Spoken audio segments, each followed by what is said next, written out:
पंचतंत्र की कहानियां बच्चों के लिए ज्ञान और नैतिकता का खजाना। नमस्कार प्यारे बच्चों और अभिभावकों, आज हम आपके लिए लाए हैं ज्ञान और नैतिकता का अमूल्य खजाना, पंचतंत्र की कहानियां। यह प्राचीन ग्रंथ सदियों से हमें अपनी शिक्षाप्रद कहानियों के माध्यम से जीवन के मूल्यों को समझाता आ रहा है। हर कहानी में एक नया संदेश छुपा है, एक नई सीख है जो हमें बेहतर इंसान बनने का रास्ता दिखाती है। तो आइए इस रोमांचक सफर पर चलें जहां जानवर ही हमारे गुरु हैं और उनकी कहानियां हमें जिंदगी जीने का सलीका सिखाती हैं। सिंह और चूहा, छोटे का बड़ा उपकार। एक बार एक विशाल जंगल में एक शक्तिशाली सिंह अपनी गुफा में आराम कर रहा था। तभी एक छोटा सा चूहा वहां से गुजरा और दौड़ते हुए अनजाने में सिंह की पूंछ पर चढ़ गया। सिंह की नींद टूट गई और वह गुस्से से गरज उठा। उसने चूहे को अपने पंजों में दबा लिया। छोटा सा चूहा डर के मारे कांपने लगा और गिड़गिड़ाते हुए बोला, महाराज कृपया मुझे क्षमा कर दीजिए, मैंने अनजाने में यह गलती की है। सिंह को उस पर दया आ गई और उसने उसे छोड़ दिया। कुछ दिनों बाद कुछ शिकारी जंगल में आए और उन्होंने सिंह को पकड़ने के लिए जाल बिछा दिया। बेखबर सिंह जाल में फंस गया और जोर जोर से दहाड़ने लगा। उसकी दहाड़ सुनकर चूहा वहां आया और सिंह को फंसा हुआ देखकर बोला, चिंता मत करो सिंह राजा, मैं तुम्हारी मदद करता हूं। चूहे ने अपने नुकीले दांतों से जाल को कुतरना शुरू कर दिया।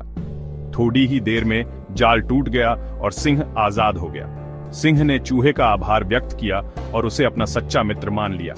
इस कहानी से हमें यह सीख मिलती है कि हमें कभी भी किसी को कमजोर या छोटा नहीं समझना चाहिए, क्योंकि सबसे छोटा व्यक्ति भी मुसीबत के समय हमारी मदद कर सकता है। कौवा और लोमड़ी, चापलूसी का जाल। एक बार एक ऊंचे पेड़ी पर एक कौवा बैठा था। उसके मुंह में एक रसीला पनीर का टुकड़ा था। तभी एक चालाक लोमड़ी वहां से गुजरी। पनीर की खुशबू उसके नथुनों से टकराई और उसका मुंह पानी से भर गया। वह कौवे को पनीर के टुकड़े के साथ देखकर लालच करने लगी। लोमड़ी ने मीठे शब्दों में कहा, प्रिय कौवे, तुम कितने सुंदर हो, तुम्हारी आवाज तो बड़ी मधुर है, काश मैं तुम्हारा गाना सुन पाती। लोमड़ी की चापलूसी सुनकर कौवा खुशी से फूल उठा। वह यह साबित करना चाहता था कि उसकी आवाज वाकई में मधुर है। जैसे ही कौवे ने गाना शुरू किया, पनीर का टुकड़ा उसके मुंह से नीचे गिर गया। लोमड़ी ने फुर्ती से पनीर उठाया और भाग गई। कौवा अपनी मूर्खता पर पछताता रह गया। इस कहानी से हमें यह सीख मिलती है कि हमें चापलूसी भरी बातों पर यकीन नहीं करना चाहिए और हमेशा सतर्क रहना चाहिए। बंदर और मगरमच्छ, बुद्धिमानी से मिले मुक्ति। एक घने जंगल के किनारे एक विशाल नदी बहती थी। उस नदी में एक चालाक मगरमच्छ रहता था और पास ही के पेड़ पर एक चतुर बंदर अपना घर बनाता था। एक दिन बंदर पेड़ पर बैठा मीठे मीठे जामुन खा रहा था। मगरमच्छ पानी में तैरते हुए वहां आ गया। बंदर को देखकर उसने कहा, अरे बंदर भाई, तुम कितने भाग्यशाली हो जो ऐसे रसीले फल खा रहे हो। मुझे तो बस नदी का पानी पीकर ही संतोष करना पड़ता है। बंदर को मगरमच्छ पर दया आ गई। उसने कहा, मगरमच्छ भाई, तुम चिंता मत करो, मैं तुम्हें भी यह स्वादिष्ट जामुन खिलाऊंगा। बंदर ने कुछ जामुन तोड़कर मगरमच्छ को दे दिए। मगरमच्छ ने जामुन खाए तो उसे इतने स्वादिष्ट लगे कि उसका मन और भी ज्यादा लालची बन गया। उसने सोचा, क्यों ना मैं इस बंदर को ही खा जाऊं, इसके दिल में जरूर और भी स्वादिष्ट होगा। अगले दिन मगरमच्छ फिर से नदी के किनारे आया और बंदर से बोला, मित्र, आज तुम मेरे घर चलो, मेरी पत्नी भी तुम्हें मिलना चाहती है और तुम्हारे हाथ का खाना खाना चाहती है। बंदर समझ गया कि मगरमच्छ उसे धोखा दे रहा है। उसने चालाकी से जवाब दिया, अरे भाई, ये तो बहुत अच्छी बात है, लेकिन मुझे तैरना नहीं आता। तुम ही अपनी पीठ पर बिठाकर मुझे अपने घर ले चलो। मगरमच्छ बंदर को अपनी पीठ पर बिठाकर नदी के बीच में पहुंचा ही था कि बंदर बोला, अरे मूर्ख मगरमच्छ, क्या तुम्हें नहीं पता कि बंदर का दिल उसके शरीर के अंदर होता है, बाहर नहीं। अब तुम मुझे यहाँ से वापस छोड़ दो, वरना मैं तुम्हें डुबो दूंगा। मगरमच्छ बंदर की चतुराई देखकर डर गया और उसे वापस किनारे पर छोड़ आया।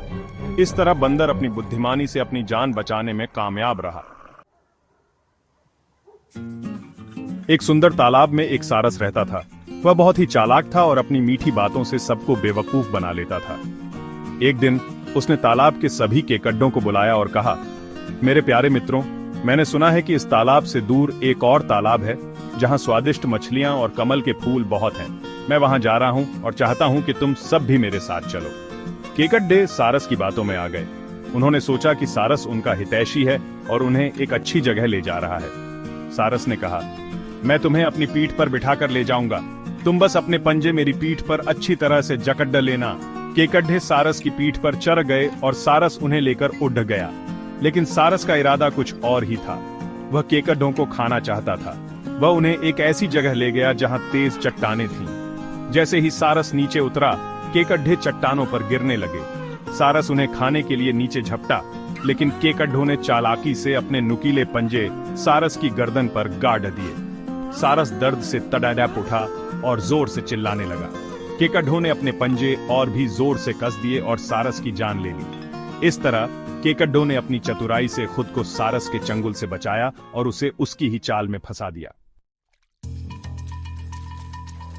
एक विशाल झील में 3 मछलियां रहती थीं। पहली मछली बहुत चालाक थी, दूसरी मछली थोड़ी समझदार थी और तीसरी मछली बिल्कुल बेफिक्र और आलसी थी। एक दिन कुछ मछुआरे झील के किनारे आए और उन्होंने देखा कि इस झील में तो मछलियां भरी पेडी हैं। उन्होंने अपने जाल झील में डाल दिए और कहा, कल हम यहाँ आकर अपने जाल निकालेंगे, तब तक बहुत सारी मछलियां हमारे जाल में फंस चुकी होंगी।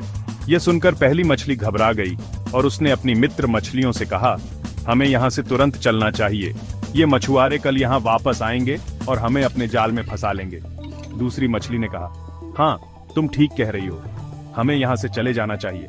लेकिन तीसरी मछली बेफिक्री से बोली, अरे यार, तुम लोग बेकार में ही घबरा रहे हो सकता है ये मछुआरे कल यहाँ ना आए, और अगर आए भी तो मैं अपनी चालाकी से इनके जाल से बच जाऊंगी।